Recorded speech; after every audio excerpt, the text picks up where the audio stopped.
Viewers, आज हम कर रहे हैं कक्षा 8वीं की प्रतिभा पर्व मूल्यांकन वर्कशीट 2021-22 की, जो कि आपकी अभी की वर्कशीट है प्रतिभा पर्व की। और इसका विषय है सामाजिक विज्ञान, कक्षा 8वीं सामाजिक विज्ञान की वर्कशीट।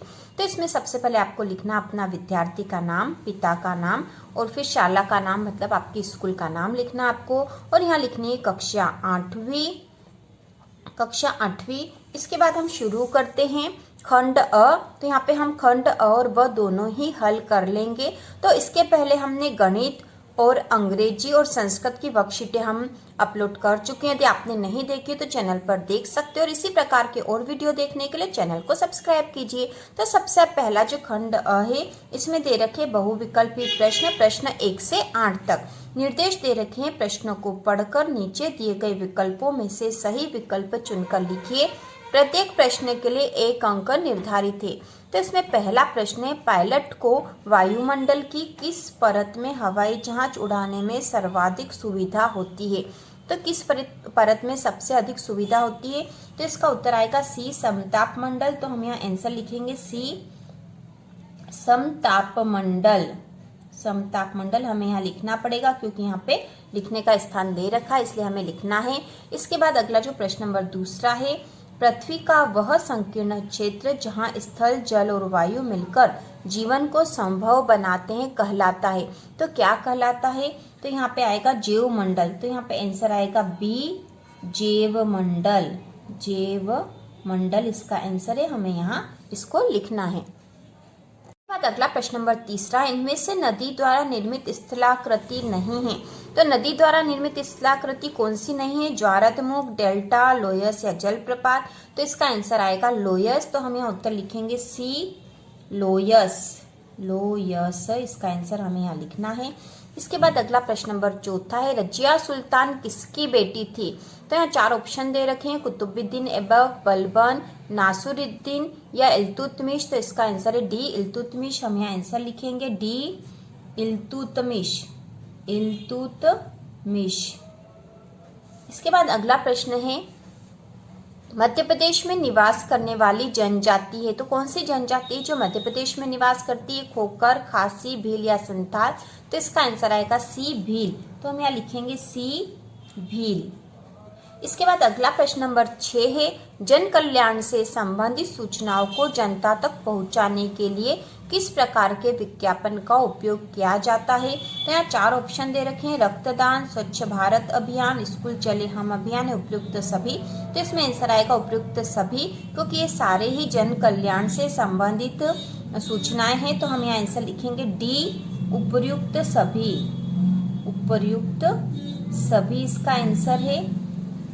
इसके बाद प्रश्न नंबर 7वां है, जहां एक साथ कई तरह की दुकानें होती है उस बाजार को कहते हैं। तो एक साथ कई तरह की दुकानें जहां होती तो उस बाजार को क्या कहते हैं? शॉपिंग कॉम्प्लेक्स, शॉपिंग मॉल, साप्ताहिक बाजार, उपयुक्त सभी। तो हम यहाँ लिखेंगे आंसर डी, उपयुक्त सभी। उपयुक्त सभी, क्योंकि इन सभी जगह पे सभी तरह की दुकानें होती है। इसके बाद अगला प्रश्न नंबर 8 है, दौलताबाद को राजधानी किसके द्वारा बनाया था? तो दौलताबाद को राजधानी किसके द्वारा बनाया था? तो इसका आंसर आएगा सी, मोहम्मद तुगलक। तो हम यहाँ लिखेंगे सी, मोहम्मद तुगलक ने दौलताबाद को अपनी राजधानी बनाया था। मोहम्मद तुगलक लिखेंगे हम यहाँ पर। तो ये सारे जो है वस्तुनिष्ठ प्रश्न थे। इसके बाद जो अगला प्रश्न नंबर है, प्रश्न नंबर 9 से 13 तक लघुत्तरीय प्रश्न है। इसमें निर्देश दे रखे हैं, नीचे दिए गए प्रश्नों के उत्तर लिखिए। प्रत्येक प्रश्न के लिए 2 अंक निर्धारित थे। इसमें प्रश्न नंबर 9वां है, स्लेट व संगमरमर किस प्रकार की शेल के उदाहरण हैं? तो इसका आंसर है स्लेट व संगमरमर कायांतरित शेल के उदाहरण है। स्लेट व संगमरमर कायांतरित शेल के उदाहरण है। इसके बाद अगला प्रश्न नंबर 10वां है, मानसूनी जलवायु प्रदेश की कोई 2 विशेषताएं लिखिए। तो हमें मानसूनी जलवायु वाले प्रदेश की 2 विशेषताएं लिखनी है। तो हम कोई सी भी 2 विशेषताएं लिख सकते हैं। तो इसमें हमने पहले लिखी, पहली है इन क्षेत्रों में भारी मात्रा में वर्षा होती है। और दूसरी विशेषता इन क्षेत्रों में प्राकृतिक वनस्पतियों के प्रकार में पर्याप्त भिन्नता पाई जाती, मतलब विभिन्न प्रकार की वनस्पतियां पाई जाती है और भारी मात्रा में वर्षा होती है। 2 विशेषताएं हमने लिखी है। इसके बाद प्रश्न नंबर 11 है, ताजमहल और लाल किले के निर्माण में किस प्रकार की सामग्री का उपयोग किया गया है। तो हमें यहाँ पे ये बताना है कि ताजमहल और लाल किले के निर्माण में किस प्रकार की सामग्री का उपयोग किया गया। तो हम उत्तर लिखेंगे, ताजमहल के निर्माण में सफेद संगमरमर और हाथी दांत लगाए गए। लाल किले के निर्माण में लाल पत्थरों का उपयोग किया गया। तो इस प्रकार हमने उपयोग की जाने वाली सामग्री लिख दी है। इसके बाद अगला प्रश्न है, लोकतंत्र में समानता का क्या महत्व है। तो इसका उत्तर होगा, लोकतंत्र में समानता का महत्व है कि समाज में सभी लोगों के साथ एक जैसा व्यवहार तथा एक जैसा महत्व है। कानून के समक्ष सभी के साथ समान व्यवहार किया जाए। तो लोकतंत्र में समानता का महत्व यही है कि सभी लोगों के साथ एक जैसा व्यवहार हो। इसके बाद अगला प्रश्न नंबर 13 है, विभिन्न क्षेत्रों में उपलब्धियां हासिल करने वाली भारतीय महिलाओं के नाम लिखे। तो हम किसी भी क्षेत्र में उपलब्धि हासिल करने वाली महिलाओं के नाम लिख सकते हैं। तो हमने यहाँ पे लिखा, किरण बेदी पहली महिला IPS, दूसरा है प्रतिभा पाटिल पहली महिला राष्ट्रपति, इंदिरा गांधी पहली महिला प्रधानमंत्री, सरोजिनी नायडू पहली महिला राज्यपाल, सुचेता कृपलानी पहली महिला मुख्यमंत्री। इसके बाद जो प्रश्न नंबर 14 से 16 तक है, दीर्घ उत्तरीय प्रश्न है। तो इसमें निर्देश दे रखे हैं, नीचे दिए गए प्रश्नों के उत्तर लिखिए। प्रत्येक प्रश्न के लिए 4 अंक निर्धारित है। इसमें प्रश्न नंबर 14 है, यदि आप विद्यालय के बाल कैबिनेट में पर्यावरण मंत्री है तो आप विद्यालय के आसपास के पर्यावरण को सुधारने हेतु क्या प्रयास करेंगे। तो आप अपने स्तर पर इसका उत्तर भी लिख सकते हो कि आप क्या क्या प्रयास कर सकते हो।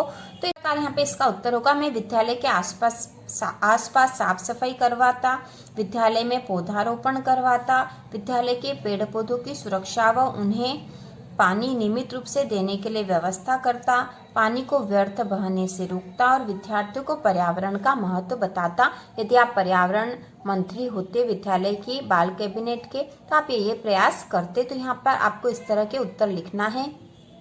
बाद अगला प्रश्न नंबर 15 है, दिल्ली सल्तनत पर मंगोलों के आक्रमण का क्या प्रभाव पड़ा।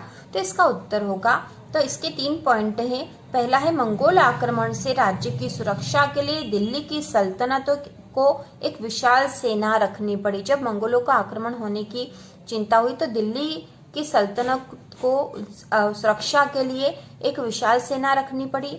दूसरा, विशाल सेना के कारण सैनिकों को वेतन के रूप में भारी धनराशि देनी पड़ी, इससे राजकोष पर बोझ बढ़ गया।